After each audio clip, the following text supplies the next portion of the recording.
Todo bantay ang mga tanod sa Barangay Dalig sa Batangas City sa ipinatutupad na Anti-Half-Naked Ordinance. Ang mga walang saplot pang itaas na damit pagmumultahin o isa sa ilalim sa community service ayon sa barangay. Alamin yan sa report ni Paul Hernandez.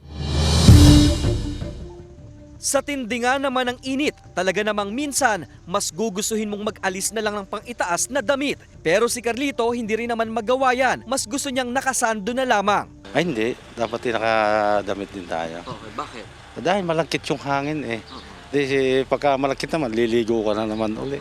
At mas lalong hindi pwedeng gawin sa Barangay Dalig sa Batangas City. Bawal kasing gumala-gala sa pampublikong lugar ang mga lalaking walang saplot pang itaas. May mga barangay tanod na sumisita. Naku, baka madaanan ka dyan ng pulis. Mahuhuli ka dyan dahil hubad ka. Magbihis ka ng damit.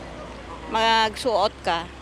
Batay sa ordinansa, may warning naman daw kung talagang hindi alam ang pulisiya. Pero kung nagmamatigas, doon na raw nila ipapatawag ang pulisya. Paggagawain ng community service o pagmumultahin ng 500 pesos ang lalaking lalabas ng bahay na walang damit pang itaas.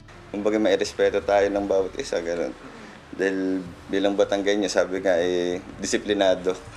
Kaya kumbaga po, pakita natin kung tayo bilang Batanggenyo, hindi lang barako na hubad, pero tayo ay disiplinado na kahit saan. Mangilan-gilan pa lang daw ang nasisita ng mga tanod na jumuduty sa araw at gabi. Ang multang malilikom, gagamiting pondo para sa mga proyektong pambarangay. Kasama si Buhay Adante Jr., Paul Hernandez. Balitang Southern Tagalog.